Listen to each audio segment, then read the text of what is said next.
सुरुवातीला महत्त्वाची बातमी आहे ती सरकारी कर्मचाऱ्यांसाठी। केंद्रापाठोपाठ आज राज्य सरकारी कर्मचाऱ्यांनाही सुधारित पेन्शन योजना लागू होण्याची शक्यता आहे।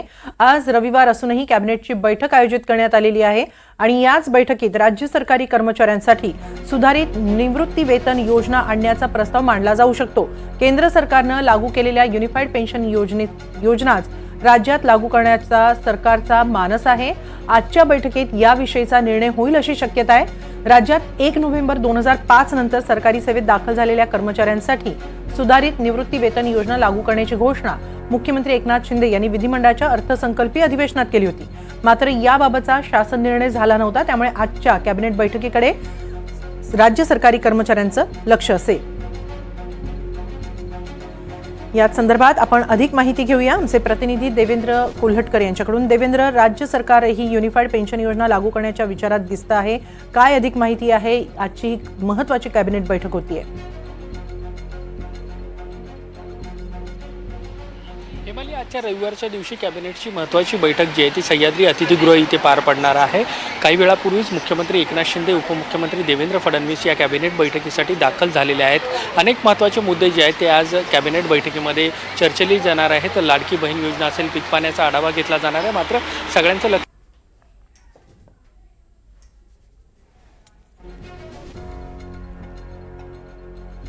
आजच्याच कॅबिनेटमध्ये हा प्रस्ताव येणार आहे। केंद्रानंतर राज्य सरकारही सुधारित पेन्शन योजना लागू करण्याच्या विचारात आहे। गेल्या काही दिवसांपासून राज्य सरकारी कर्मचारी असोत किंवा केंद्र सरकारी कर्मचारी असोत, त्यांनी जुनीच पेन्शन योजना लागू करावी अशी मागणी केली होती आणि आता सरकारकडून, केंद्र सरकारकडून विशेषतः युनिफाईड पेन्शन योजना लागू करण्यात आलेली आहे। देवेंद्र, राज्य सरकारही हीच योजना लागू करण्याच्या विचारात आहे, कारण जवळच आहेत विधानसभा निवडणुका, त्या दृष्टीने काही निर्णय होऊ शकतो का?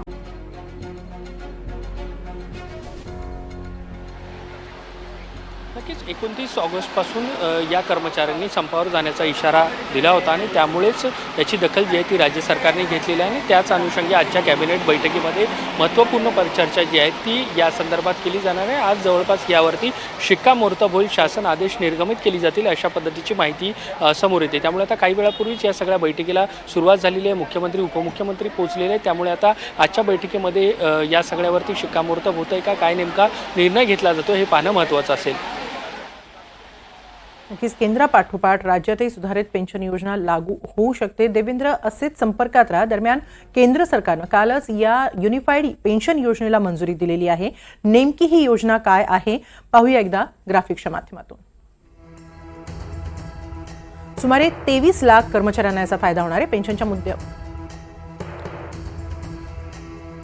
पेन्शनच्या मुद्द्यावर मोदी सरकार विरोधात कर्मचारी नाराज असल्याचं उघड झालं होतं। नव्या पेन्शन योजनेमुळे कर्मचारी भाजपकडे परततील का, हा एक महत्त्वाचा प्रश्न आहे आणि त्या दृष्टीनंच केंद्र सरकारनं या हालचाली केलेल्या आहेत का, असाही प्रश्न उपस्थित होतोय। लोकसभेत पेन्शनचा मुद्दा नव्हता, मात्र विधानसभा निवडणुकीत तो डोकावतोय।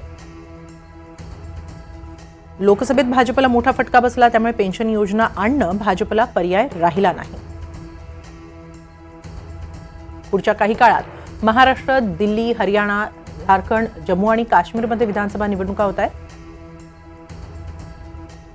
हिमाचल प्रदेशच्या विधानसभा निवडणुकीत भाजपला पेन्शनचा फटका बसल्याचं उघड झालंय। राजस्थान, मध्य प्रदेश, छत्तीसगडच्या विधानसभा निवडणुकीत पेन्शनचा मुद्दा नव्हता, मात्र पेन्शनच्या मुद्द्यावर सरकारी कर्मचारी हे काँग्रेसच्या बाजूने जात असल्याचं उघड झालं। काँग्रेसकडे झुकलेले सरकारी कर्मचारी आता भाजपकडे परतण्याची अपेक्षा भाजपला असेल।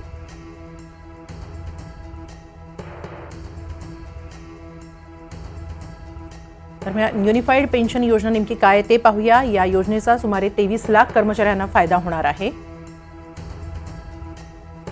25 वर्ष काम केलेल्या कर्मचाऱ्यांना ही योजना लाभदायक ठरेल।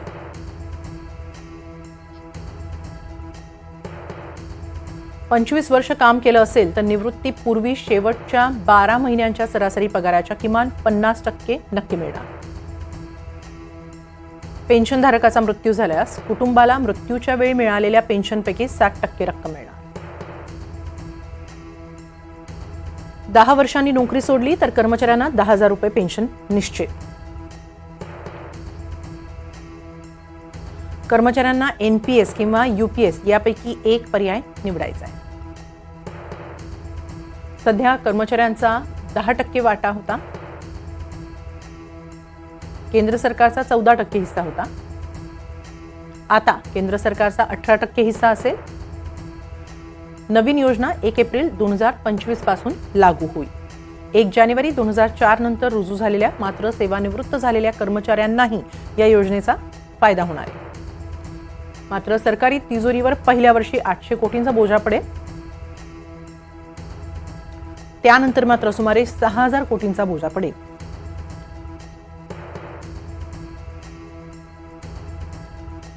या संदर्भात आपण अधिक चर्चा करतो आहोत. देवेंद्र कोल्हटकर आपल्याबरोबर उपस्थित आहेत. देवेंद्र, राज्य सरकारी कर्मचारी असोत, केंद्र सरकारी कर्मचारी असोत, जुनी पेन्शन योजनाच लागू करा या मागणीसाठी अनेक आंदोलनं झाली. जसं आपण माहिती दिली 29 ऑगस्टला तर पुन्हा एकदा काम बंद आंदोलनाचाही इशारा देण्यात आला होता. मात्र तत्पूर्वीच केंद्र सरकारनं ही युनिफाईड पेन्शन योजना आणलेली आहे आणि आता लक्ष असेल ते राज्य सरकारच्या निर्णयाकडे, कारण आज महत्त्वाची कॅबिनेट बैठक होते आहे. किती शक्यता आहे आजच्या कॅबिनेट बैठकीमध्ये याच संदर्भातला निर्णय होण्याची? या कॅबिनेट बैठकीमध्ये या संदर्भात शिक्कामोर्तब केलं जाईल अशा पद्धतीची माहिती मिळते. जसं मी काही वेळापूर्वी सांगितलेलं की कर्मचाऱ्यांनी या सगळ्या मुद्द्याला घेऊन 29 ऑगस्टपासून संपावरती जाण्याचा इशारा दिलेला आहे. आगामी विधानसभा निवडणुकीच्या तोंडावरती कुठेतरी सरकारी कर्मचाऱ्यांचा सरकारला रोष पत्राला लागू नये म्हणून आजच्या या महत्त्वाच्या बैठकीमध्ये या संदर्भात निर्णय घेतला जाऊ शकतो. शासन आदेश जो आहे तो निर्गमित केले जाऊ शकतो अशा पद्धतीची माहिती मिळते. बैठकीला जी आहे ती सुरुवात झालेली आहे. त्यामुळे इतर महत्त्वाच्या मुद्द्यासोबतच हा देखील महत्त्वाचा मुद्दा जो आहे तो बैठकीत येणार आहे. आजच या संदर्भात शिक्कामोर्तब होईल अशा पद्धतीची माहिती आपल्याला मिळते. नक्कीच देवेंद्र, आपण दिलेल्या या सविस्तर माहितीबद्दल धन्यवाद. राज्य सरकारच्या आजच्या या कॅबिनेट बैठकीकडे सर्व राज्य सरकारी कर्मचाऱ्यांचं लक्ष असणार आहे, कारण केंद्र सरकारनं आणलेली युनिफाईड पेन्शन योजना राज्यातही लागू होतीये का हे पाहणं महत्त्वाचं ठरणार आहे. कारण या योजनेद्वारे सरकारनं किमान 10,000 रुपयांची पेन्शन निश्चित केलेली आहे. त्यामुळे राज्य सरकार आता ही नवीन पेन्शन योजना लागू करताना नेमके काय काय तरतुदी आणते आहे याकडेही लक्ष असणार आहे. राज्यात 1 नोव्हेंबर 2005 नंतर सरकारी सेवेत दाखल झालेल्या कर्मचाऱ्यांसाठी सुधारित निवृत्ती वेतन योजना लागू करण्याची घोषणा मुख्यमंत्री एकनाथ शिंदे यांनी यावेळच्या विधिमंडळाच्या अर्थसंकल्पीय अधिवेशनातच केली होती. मात्र याबाबतचा शासन निर्णय अद्याप झालेला नव्हता. आता काल केंद्रानं युनिफाईड पेन्शन योजना मंजूर केल्यानंतर राज्य सरकारच्या पावलांकडे लक्ष असणारे राज्य सरकार नेमका काय निर्णय घेत आहे हे पाहणं महत्त्वाचं ठरणार आहे. कारण आजच महत्त्वाची बैठक बोलावण्यात आलेली आहे. रविवार असूनही कॅबिनेटची महत्त्वाची बैठक होती आणि याच बैठकीमध्ये या पेन्शन योजनेवर निर्णय येण्याची शक्यता आहे. दरम्यान याबाबत राज्य सरकारी कर्मचाऱ्यांना काय वाटतंय जाणून घेऊया. आपल्याबरोबर आहेत राज्य सरकारी कर्मचारी संघटनेचे कार्यकारी अध्यक्ष अशोक दगडे. अशोकजी, केंद्र सरकारनं युनिफाईड पेन्शन योजना कालच मंजूर केलेली आहे. काय वाटतं, किती फायदेशीर आहे कर्मचाऱ्यांसाठी ही योजना?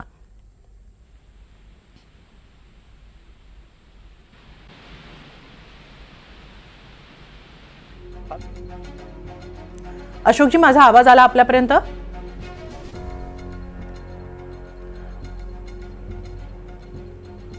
अशोक दगडे यांच्यापर्यंत आवाज पोहोचलेला नाहीये. मात्र आज केंद्राच्या धर्तीवर राज्यात सुधारित पेन्शन योजना येऊ शकते. आजच्या आजच मंजुरी मिळण्याची शक्यता आहे. राज्य सरकारी कर्मचारी संघटनेचे कार्यकारी अध्यक्ष अशोक दगडे आपल्याबरोबर आता पुन्हा एकदा जोडले गेलेले आहेत. त्यांच्याकडून आपण याबाबतची प्रतिक्रिया घेऊया. अशोक दगडेजी, युनिफाईड पेन्शन योजना केंद्रानं मंजूर केलेली आहे. आता राज्य सरकारकडे लक्ष आहे की राज्य सरकार नेमका काय निर्णय घेत आहे. मात्र केंद्राच्या या निर्णयानं तुम्ही समाधानी आहात का? नाही, आम्ही समाधानी नाही आहोत. म्हणजे तुमची नेमकी मागणी काय आहे मग? की केंद्रीय नियमाप्रमाणे लास्ट बेसिकच्या 50% आणि त्यावर महागाई भत्ता आणि क्वालिफाईंग सर्व्हिस 20 वर्ष आणि पुढे जर वेतन आयोग आला तर त्या वेतन आयोगात रिवाईज होणे ही आम्हाला मान्य आहे. आणि सरकारने युनिफाईड पेन्शन स्कीम मध्ये खूप काही बदल केलेले आहे. म्हणजे केंद्र सरकारमध्ये ओपीएस, डीसीपीएस 2003 पासून, एनपीएस 2013 पासून आणि यूपीएस 2024 पासून लागू करत आहे.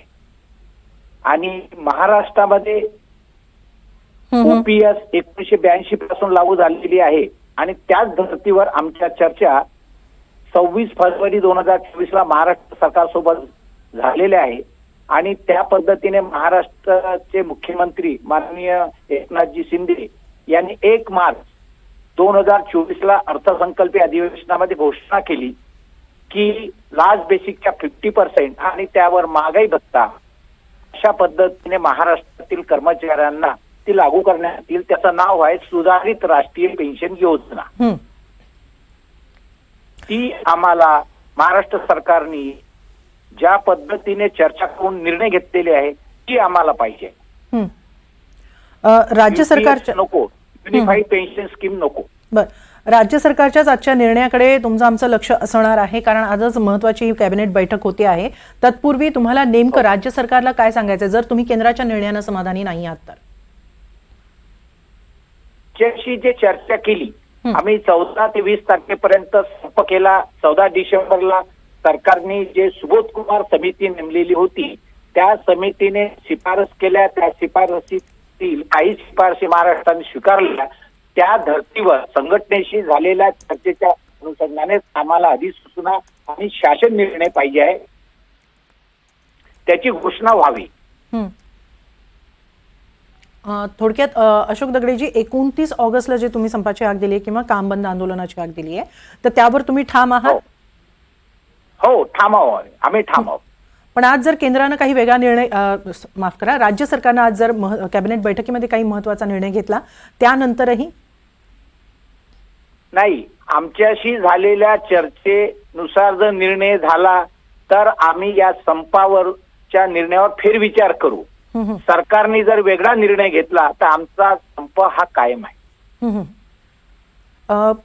सुरुवातीला मी जे तुम्हाला विचारलं की तुम्ही या निर्णयानं समाधानी आहात का, त्याचं उत्तर मला परत द्याल, कारण सुरुवातीला तुम्ही जे उत्तर दिलं त्यात तुमचा आवाज बराच कट होऊन आला होता, त्यामुळे तुमचं उत्तर नीट समजू शकलं नव्हतं.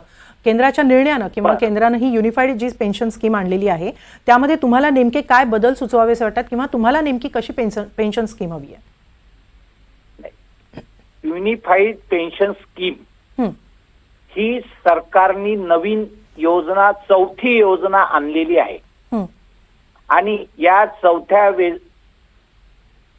पेन्शन स्कीम मध्ये कुठल्याही प्रकारे तपशील अजून बाहेर आलेला नाही. जशी ही पेन्शन कुठून देणार याची अनिश्चितता आहे. कर्मचाऱ्याचं कॉन्ट्रीब्युशन 10% आणि केंद्र सरकारने 18.5% कॉन्ट्रीब्युशन ठेवलेलं आहे. महाराष्ट्र सरकारशी आम्ही ज्यावेळेस चर्चा केल्या त्यावेळेस कर्मचाऱ्यांचं 10% आणि सरकारचं 14% कॉन्ट्रीब्युशन आहे. ही तफावत आहे आणि महाराष्ट्र सरकार आमची जी एनपीएस धारक, सुधारित जे एनपीएस धारक आहेत त्यांची पेन्शन ही ट्रेझरीतून होणार आहे, हे निश्चित झालेलं आहे. ती योजना या युनिफाईड पेन्शन स्कीम मध्ये दिसत नाही. आणि क्वालिफाईंग सर्व्हिस इथे 25 वर्ष म्हटलेली आहे. आमच्या चर्चेमध्ये महाराष्ट्रामध्ये 20 वर्षे क्वालिफाईंग सर्व्हिस निश्चित झालेली आहे. फरक आहे याच्यात. बरं, जसं तुम्ही हे काही फरक सांगता आहात, मात्र जर केंद्रानं जी युनिफाईड पेन्शन योजना मंजूर केलेली आहे त्याप्रमाणे राज्य सरकारकडून निर्णय येणं अपेक्षित आहे. मात्र जर राज्य सरकारनं तुमच्या या मागण्या मान्य केल्या, कारण राज्याचा काही बाबतीमध्ये निर्णय वेगळा असू शकतो, तर तुम्ही काय सांगाल यावर? माझं म्हणणं असं आहे की महाराष्ट्रामध्ये 14 ते 20 मार्च 7 दिवसाचा संप झाला. त्या संप कालावधीमध्ये सुबोध कुमार समिती महाराष्ट्रामध्ये प्रथम नियुक्त करण्यात आली. त्याचाच आधार घेऊन केंद्र सरकारने एनपीएस साठी वेगळी समिती नेमली. आमच्या समितीचा अहवाल हा नोव्हेंबर-डिसेंबर मध्ये महाराष्ट्र सरकारला प्राप्त झाला. त्या पद्धतीने त्या अहवालावरती सकारात्मक जे कर्मचाऱ्याच्या हिताचे अहवाल शिफारशी होते त्या त्यांनी स्वीकारल्या. स्वीकारून त्यांची घोषणा हिवाळी अधिवेशन आणि अर्थसंकल्पीय अधिवेशन 1 मार्चला महाराष्ट्राच्या माननीय मुख्यमंत्र्यांनी केलेली आहे. परंतु काल युनिफाईड पेन्शन स्कीम आलेली आहे. परंतु आपण एक जर तपासलं तर युनिफाईड पेन्शन स्कीम मध्ये त्यांनी पेन्शन कुठून होणार याचं कुठेही लिंकअप केलेलं नाही. त्यामुळे आम्हाला ही पेन्शन नको, आमच्याशी चर्चा करून जो निर्णय महाराष्ट्र सरकारने घेतलेला आहे तोच निर्णय त्यांनी लागू करावा, एवढाच आमचा आग्रह आहे. जर त्यामध्ये काही बदल केला तर आम्ही संपावर जाऊन त्यात कुठलाही बदल होणार नाही. नक्की. जसे तुम्ही दोन महत्त्वाचे फरक सांगितले ते म्हणजे केंद्राचा हिस्सा आणि एम्प्लॉईचा हिस्सा आणि त्याचबरोबर 20 वर्षांचा कालावधी. या व्यतिरिक्त आणि तुम्ही केलेल्या मागण्या आणि केंद्राची युनिफाईड पेन्शन योजना यामध्ये आणखीन कोणते फरक आहेत जे तुम्हाला खटकताय? हा, एक फरक असा आहे की केंद्रामध्ये लास्ट बेसिकच्या 50% 25 वर्षानंतर 12 महिन्याची सरासरी करून ते देणार आहे. पण महाराष्ट्र सरकार कर्मचारी 20 वर्षानंतर सेवानिवृत्त झाल्यानंतर जो बेसिक असेल त्याचा सरळ 50% त्यांना पेन्शन मिळणार आहे आणि प्रचलित दराने त्यांना त्यावर महागाई भत्ता मिळेल. आणि उद्या जर 8वा वेतन आयोग आला तर त्या वेतन आयोगामध्ये ही पेन्शन महाराष्ट्र सरकार रिवाईज करेल आणि वय वर्ष 80 झालं तर 20% पेन्शन वाढ त्यावरती मिळेल. पण केंद्रामध्ये या संदर्भातले कुठेही सुतोवाद झालेले नाही. केंद्रामधला फरक असा आहे की 7व्या वेतन आयोगामध्ये केंद्रीय कर्मचाऱ्यांना पेन्शनधारकांना हल्ली 9,000 मिनिमम पेन्शन मिळते, पण युनिफाईड पेन्शन मध्ये त्यांनी 10,000 म्हटलेलं आहे. हा केंद्रामधल्या पेन्शन नियमामधला फरक आहे. बरं. धन्यवाद अशोक दगडे.